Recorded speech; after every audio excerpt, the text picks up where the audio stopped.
성도 여러분 안녕하십니까? 오늘도 아침 예배에 찾아오신 성도님들을 진심으로 환영합니다. 마음의 사랑이 식으면 눈에는 결점만 보이기 시작합니다. 그리스도인의 시선은 정죄가 아닌 회복으로 향해야겠지요. 오늘 아침 말씀을 통해 참된 사랑의 시선을 회복하는 귀한 시간 되시길 바랍니다. 이제 기도하겠습니다. 하늘에 계신 아버지, 오늘도 말씀 앞에 나올 수 있도록 우리의 마음을 깨워주심에 감사드립니다. 한 말씀 한 말씀 속에 숨겨진 주님의 마음을 듣게 하여 주시옵소서. 비워진 마음 위에 성령의 음성이 온전히 새겨지게 하시고 오늘 하루도 진리의 빛을 따라 겸손히 걸어가게 하여 주시옵소서. 말씀을 전하시는 목사님과 듣는 모든 성도들이 성령 하나님의 역사로 진리 안에서 같은 곳을 바라볼 수 있도록 도와주시옵소서. 예수님의 이름으로 기도드립니다. 아멘. 오늘 저희가 함께 묵상할 제목은 왜 결점을 찾는가입니다. 이제 목사님께서 교제를 통해서 권면의 말씀을 전해주시겠습니다. 안녕하십니까 성도 여러분. 오늘 문제는 많은 사람들이 쉽게 빠지기 쉬운 문제입니다. 성도 여러분, 그리스도인이 왜 다른 사람들의 결점을 찾으려고 하게 될까요? 하나님을 향한 사랑이 식어지면 인간에 대한 사랑도 식어지게 되는 것입니다. 다시 말해서 마음의 성령의 은혜가 부족하면 내 생각, 내 표준에 도달하지 못한 형제들을 자꾸 비판하게 되는 것입니다. 자, 그런데 비판 중에 가장 무서운 비판이 있습니다. 그것이 무엇일까요? 다른 사람의 마음과 동기를 살피면서 결점을 찾아내는 것입니다. 마음과 동기는 하나님만 보실 수 있는 것인데 내가 하나님 자리에 앉아서 다른 사람의 마음을 자꾸 들여다보고 비판하고 정죄하는 것입니다. 이것이 무서운 죄입니다. 왜냐하면 내가 하나님 자리에 올라가는 것이기 때문에 그렇습니다. 우리는 다른 사람들이 자기의 형편을 이야기하고 내가 이렇게 해서 이런 문제가 생겼습니다 할 때 우리 그리스도인들은 그것을 있는 그대로 받아주어야 하는 것입니다. 이 사람의 의도가 무엇인가, 동기가 무엇인가 자꾸 들어가서 살피려고 하면 안 되는 것입니다. 우리가 다른 사람을 비판하고 정죄하면 그 사람의 마음에 깊은 상처를 줄 수 있게 됩니다. 또한 동시에 내 자신도 어둠 속에서 불행하게 살아가게 됩니다. 비판은 그래서 피차간에 깊은 상처를 남기게 되는 것입니다. 자, 오늘 본문 성경절 읽겠습니다. 빌립보서 2장 3절입니다. 아무 일에든지 다툼이나 허영으로 하지 말고 오직 겸손한 마음으로 각각 자기보다 남을 낮게 여기고. 바울은 우리에게 아주 참 중요한 인생의 교훈을 주셨습니다. 우리가 봉사하고 헌신을 진심으로 해야 합니다. 최선을 다해야 합니다. 주의 사업을 그런 태도와 마음으로 해야 됩니다. 그리고 나서 여전히 나보다 열심히 일하지 못한 사람들을 나보다 낮게 여겨야 한다는 것입니다. 그것이 주께서 원하시는 겸손입니다. 성도 여러분, 우리가 어떻게 하면 이런 신앙과 성품을 가질 수 있을까요? 오늘 아침에 우리가 주 앞에 나가서 하나님의 뜻이 무엇인지 좀 살펴볼 필요가 있는 것입니다. 자, 본문 읽겠습니다. 많은 사람들이 그리스도인의 삶을 얼마나 힘들게 만드는지, 그들은 마치 다른 사람들의 품성을 수선해야 하는 것처럼, 고쳐야 하는 것처럼 부가된 짐을 지고 비틀거리면서 가파른 가시밭길을 기어 올라간다. 지금 다른 사람의 품성과 문제를 고쳐주기 위해서 애를 쓴다는 것입니다. 그런 사람들은 참 무거운 짐을 지고 가시밭길을 걸어가는 것처럼 인생을 살아가게 된다는 것입니다. 성도 여러분, 우리는 다른 사람의 문제를 고쳐주려고 애쓰질 말아야 됩니다. 다른 사람의 문제를 지적하고 알려주려고 애쓰지 말아야 되는 것입니다. 잘 생각해 보세요. 내 남편, 내 부인, 내 자녀의 성격도 고쳐주지 못합니다. 그런데 어떻게 내가 다른 사람의 성격을 고쳐줄 수 있을까요? 우리는 내 주변에 있는 영혼들을 하나님께 맡겨야 합니다. 하나님께서 그 사람의 생애 속에 역사하셔서 고쳐주시고 도와주시길 바라보아야 하는 것입니다. 우리는 하나님의 역사하심을 바라보아야 하는 것입니다. 그런데 바라보지 않고 내 자신의 방법, 내 자신의 생각을 기준으로 다른 사람을 쳐다보기 시작하면 정죄하게 되는 것입니다. 조심해야 하는 것입니다. 그래서 본문을 읽겠습니다. 남을 판단하는 사람들은 그리스도의 감미로운 평화를 경험하지 못한다. 다른 사람을 자꾸 비판하고 판단하면은 잃어버리게 되는 것이 있다는 것이죠. 무엇인가요? 주께서 나와 함께 하신다는 평안을 잃어버리게 된다는 것입니다. 그들은 예수님께서 그들에게 주시는 도움을 붙잡지 않으면서도 다른 사람들의 잘못을 추측하여 계속해서 슬퍼하며 그들이 가는 모든 길에 쓸모 있는 기쁘고 복된 증거들을 간구한다.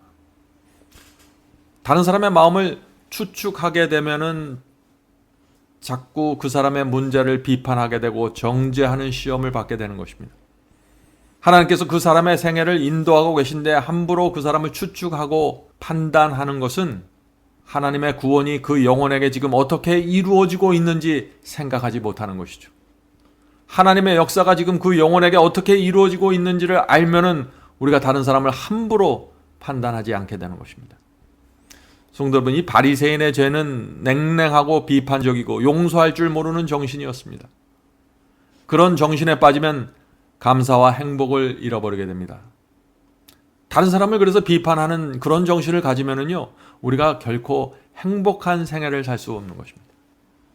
그러나 이 분별과 비판은 다른 것입니다. 우리는 거짓 복음을 분별해야 합니다. 거짓 선지자를 분별해야 됩니다. 설교를 들었을 때 분별해야 됩니다.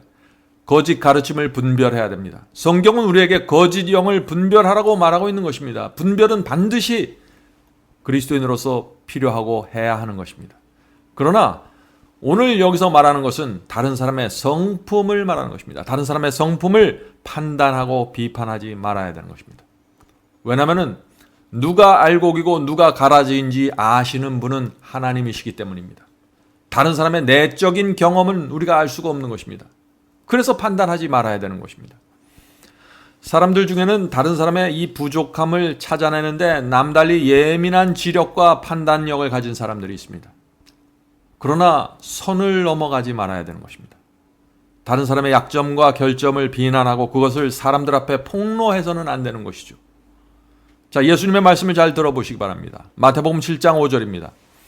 마태복음 7장 5절. 외식하는 자여, 먼저 내 눈 속에서 들보를 빼어라. 그 후에 밝히 보고 형제의 눈 속에서 티를 빼리라. 자, 이 말씀은 외식하는 자, 위선자에게 하는 말씀입니다. 내 속에 들보와 같은 큰 죄가 있는데 다른 사람의 티같이 작은 죄를 판단하고 비판하는 것을 위선이라고 지금 말하고 있는 것입니다. 성도 여러분, 왜 우리가 비판하고 판단하는 죄에 빠지게 될까요? 사람들은 자신이 죄를 품고 있으면, 자신이 어떤 문제를 갖고 있으면 다른 사람을 비난하고 다른 사람의 문제를 지적함으로써 내 자신이 의롭다는 착각을 하게 되는 것입니다. 많은 사람들이 이 문제에 빠져 있는 것입니다. 다시 말해서 다른 사람의 티를 지적함으로써 내가 가지고 있는 들보를 합리화하려고 하는 것입니다. 아담과 하와도 똑같은 문제에 빠졌었죠. 그들은 죄를 범한 후에 비난의 정신에 빠졌습니다. 서로 불순종의 책임을 상대편으로 돌리기 위해서 비난했던 것입니다. 우리가 죄를 범하면 자연스럽게 이 비난의 정신이 올라오게 되고 내가 갖고 있는 이 죄의 문제를 다른 사람 속에서 찾아내려고 애쓰게 되는 것입니다. 자, 우리 입에서 자꾸 다른 사람을 비판하는 말이 나가는 습관이 혹시 있습니까? 그런 분들은 주님께 나가 내 속에 있는 들보를 먼저 보여달라고 기도해야 하는 것입니다. 내 속에 있는 들보를 보면은 다른 사람의 문제를 탓할 수가 없게 되는 것입니다.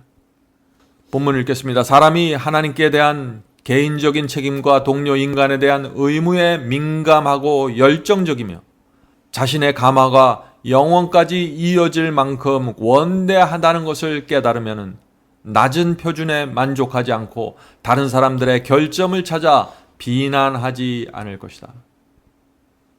자, 우리는 다른 인간 동료들에 대한 의무가 있습니다. 그런데 그 의무는 다른 사람의 그 영혼과 구원에 대해서 긍정적인 영향을 미칠 수 있도록 이것이 발휘돼야 한다는 것입니다. 낮은 표준에 만족하지 말고 다른 사람들의 결점을 찾아 비난하지 않을 것이다. 그는 정말 아름답고 사랑스러운 품성을 얻기 위하여 진정 전적으로 그분을 의지하면서 오직 그리스도 안에서 살아갈 것이다. 자, 성도 여러분, 이 말씀은 참 중요한 말씀이죠. 우리는 낮은 표준에 만족하지 말아야 한다고 했습니다. 다른 사람의 잘못을 판단하고 분석하는 것은 낮은 표준입니다. 그것은 아무나 할 수 있습니다. 그건 세상 사람들도 잘합니다. 그러나 우리 그리스도인은 다른 사람의 구원을 위해서 판단해야 되는 것입니다. 구원을 위해서 말해야 되는 것입니다. 성도 여러분, 내가 그 사람에 대해서 하는 말이 그 사람의 구원을 위해서 영원한 결과를 남길 수 있다는 사실을 우리가 알아야 되는 것입니다. 우리가 하는 말이 그 사람의 인생에서 중요한 역할을 할 수 있고 지침이 될 수 있다는 사실을 알아야 하는 것입니다. 우리가 그것을 알면은 우리가 하는 말의 분위기가 많이 달라지게 될 것입니다. 물론 우리가 필요한 경우가 있습니다. 상대방의 문제를 정확하게 알려주어야 할 때가 있습니다. 그런 상황이 있습니다. 그러나 알려주는 동기와 목적이 무엇입니까? 그것이 분명해야 한다는 것이죠. 그 사람에게 용기를 주고 다시 일어서서 전진할 수 있도록 돕기 위해서 우리는 지적하고 알려주는 일도 해야 되는 것입니다. 그것이 쉬운 일이 아닙니다. 우리가 알려줄 때, 다른 사람의 문제를 알려줄 때 개인적으로 알려줘야 되고 그 사람을 보호하면서 또 알려줘야 하는 것입니다. 성도 여러분, 중요한 것은 상대방의 잘못과 문제를 지적하기 전에 그 영혼의 구원을 위해서 기도해야 하는 것입니다. 기도 없이 다른 사람들의 문제를 쉽게 말하기 시작하면은 나도 모르는 사이에 비판의 죄에 들어갈 수 있습니다. 조심해야 되는 것이죠. 자, 우리는 비판하지 말아야 합니다. 그런데 이제 입장을 바꾸어서 한번 생각해 보죠. 내가 다른 사람들의 조언을 듣고 나의 부족한 점을 지적받을 때 중요한 것입니다. 그것을 겸손하게 받아들이는 태도가 중요한 것입니다. 내 문제를 지적하는 그 사람의 성품과 동기를 따지지 말고 그 사람이 하는 말이 사실이고 정말 내가 고쳐야 될 그 문제라면은 우리는 우리 자신을 내려놓고 그 말을 있는 그대로 또 받아야 하는 것입니다. 많은 그리스도인들이 이 점을 하지 못해서 또 넘어지는 것입니다. 다른 사람의 문제를 지적해주는 그것도 중요하지만 그 지적을 받는 사람의 입장도 또한 중요하다는 것입니다. 본문을 읽겠습니다. 우리는 생각 속에서 모든 불평과 결점을 찾는 일을 버려야 한다. 우리 눈에 보이는 결점들을 계속해서 바라보지 말자. 이것도 중요한 말씀이죠. 형제의 결점을 어떻게 내가 보게 되었을 때 그것을 계속해서 바라보지 말아야 된다는 것입니다. 계속해서 상대방의 결점을 바라보고 생각하면 어떻게 됩니까? 내 마음에 어둠이 생기고 나도 모르는 사이에 비판의 뿌리가 내려지게 되는 것입니다. 조심해야 하는 것입니다. 하나님을 올바르게 붙잡고자 한다면 우리는 매우 귀중한 사물들, 하나님께서 부여하고자 하시는 순결과 영광과 능력과 친절과 사랑과 애정을 지속적으로 바라봐야 한다. 그리하여 우리의 마음이 이 영원한 관심사에 고정되며 우리는 다른 사람들의 결점을 찾고자 하는 아무런 욕망도 갖지 않게 될 것이다. 우리는 다른 사람의 문제와 결점을 바라보고 그것을 집중하는 대신에 하나님께서 내게 주고자 하시는 것을 바라보고 간구해야 된다는 것입니다. 하나님께서는 우리에게 순결한 마음과 자비의 마음과 사랑과 그 영혼에 대한 애정을 주길 원하는 것입니다. 그것을 간구하면 우리가 비판의 정신에서 벗어날 수 있다 하는 것입니다. 자, 본문 읽겠습니다. 주 예수를 생각하라. 그분의 공로와 사랑을 생각하라. 결점을 찾거나 다른 사람들이 저지른 실수들을 곰곰이 생각하지 말라.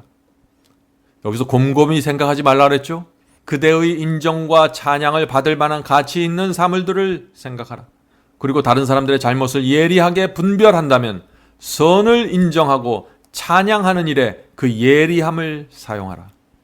사람들과 만나서 교제하다 보면은 다른 사람의 결점과 문제와 죄를 보려고 하지 않아도 보일 때가 있습니다.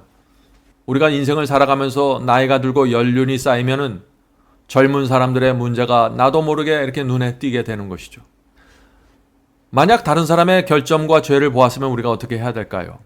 그것에 매달려 곰곰하게 생각하지 말아야 한다는 것입니다. 다른 사람의 문제를 계속해서 생각하고 또 생각하지 말아야 합니다. 빨리 우리의 마음과 관심을 아름답고 선한 곳으로 돌려야 한다는 것입니다. 자, 어떤 사람에게는요, 다른 사람의 문제와 잘못을 예리하게 판단하고 분별하는 능력이 있습니다. 사람마다 태어나면서 그런 능력을 가진 사람들이 있어요. 그것이 나쁜 것만은 아닙니다. 그런 분들은 그 예리한 분별력을 다른 사람은 보지 못하는 그 사람의 잘못을 도와주고 일으켜주는데 사용해야 한다는 것입니다.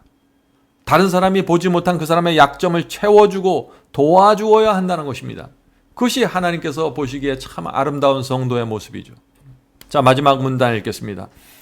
만일 자신을 비평한다면 그대는 다른 사람들에게서 보는 것과 같은 못마땅한 것들을 자신에게서 발견할 것이다. 그러므로 가장 거룩한 믿음 안에서 끊임없이 서로 격려하도록 하자. 성도의 교제는 서로 격려하는 것입니다. 사실 우리가 다른 사람의 약점과 결점을 보지만은 우리가 잘 생각해 보면 그 사람이 갖고 있는 똑같은 문제를 내가 갖고 있을 수 있다는 것입니다. 성도 여러분, 잘못을 범하고 실수를 한 사람을 보았을 때 우리가 어떻게 해야 될까요? 과거에 나는 그 사람보다 훨씬 더 큰 문제에 빠졌던 사실을 우리가 생각해 보아야 하는 것입니다. 그래서 바울이 이런 말씀을 하는 것입니다. 너도 시험을 받을까 두려워하라. 다른 사람이 시험 받아서 넘어지는 것을 볼 때 너도 시험을 받을까 두려워하라는 것입니다. 여기서부터 우리가 겸손이 나올 수 있다는 것입니다. 나보다 다른 사람을 낮게 여길 수 있다는 것이죠. 성도 여러분, 많은 경우에 비판과 비난은 사람의 마음에 상처를 주며 그 의로운 길에서 그 사람이 떠날 수 있게 만들게 됩니다.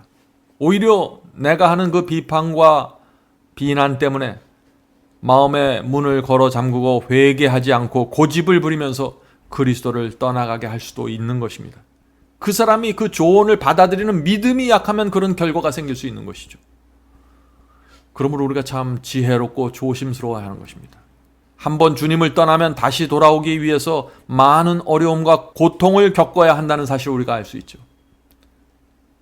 탕자가 아버지의 조언과 아버지의 교훈을 받지 않고 떠났을 때, 고집 부리고 떠났을 때 그가 다시 돌아오는데 얼마나 많은 시련이 있었습니까? 우리가 그 시련들을 잘 알기 때문에 잘못을 범한 형제들을 더욱 어두운 곳으로 밀어넣지 말고 깊은 동정과 연민의 마음으로 도와주어야 하는 것입니다. 성도 여러분, 우리는 날마다 주 앞에 나가 그리스도의 마음을 달라고 기도해야 됩니다. 때때로 눈물을 흘리면서 내게 예수의 마음을 달라고 간구해야 하는 것입니다. 왜냐하면 이 예수의 마음이 없으면은 나도 모르게 어두워지고 부정적이게 되고 판단하는 정신에 빠지게 되기 때문입니다. 성도 여러분, 우리는 영적인 감화력이 필요한 것입니다. 그 성령을 통해서 그 감화력을 받아야만 우리의 말과 태도에 영적인 설득력이 생기게 되는 것입니다. 자, 오늘 말씀을 마치면서 옛날 선인이 남긴 교훈을 말씀드리겠습니다. 투박한 말은 영혼을 수렁에 빠뜨리지만 부드러운 말은 따뜻한 온기를 가지고 친구의 가슴을 파고들어 심금을 울릴 수 있다. 성령께서 오늘 하루도 우리 입에 따뜻함과 감화력이 있는 말을 주시기를 간절히 바랍니다. 이제 기도하겠습니다. 하늘에 계신 아버지, 저희 마음속에 늘 풍요로움과 감화력이 있는 정신을 주께서 주셔야만 저희가 이 세상을 비판의 정신에서 해방되어 살아갈 수 있습니다. 주여, 늘 성령을 통해서 저의 마음에 역사하여 주셔서 하나님의 성품과 하나님의 분위기가 내 주변에 끊임없이 흘러나갈 수 있도록 도와주시옵소서. 하늘에 계신 아버지, 저희가 겸손하기를 원하고 겸손을 배우기를 원합니다. 날마다 아침마다 주 앞에 나가 이 정신을 받을 수 있도록 도와주시고, 혹시 내가 넘어져서 실수해서 내 형제들로부터 어떤 잘못을 지적받고 예리한 비난을 들을지라도 내 자신을 굴복하고 주 앞에 나가 하나님의 뜻을 받을 수 있도록 도와주시옵소서. 하늘에 계신 아버지, 옛날 성경에 나온 그 믿음의 조상들의 생애를 살펴보고 그들이 어떻게 인생 속에서 하나님의 교훈을 배우면서 살아갔는지 기억하게 도와주시옵소서. 하늘에 계신 아버지, 오늘 하루도 주님께 온전히 맡깁니다. 저희가 비판하지 않게 도와주시고 비판받을 때 겸손하게 성령께 굴복할 수 있도록 도와주시옵소서. 이 모든 말씀 예수님의 이름으로 간절히 기도드립니다. 아멘.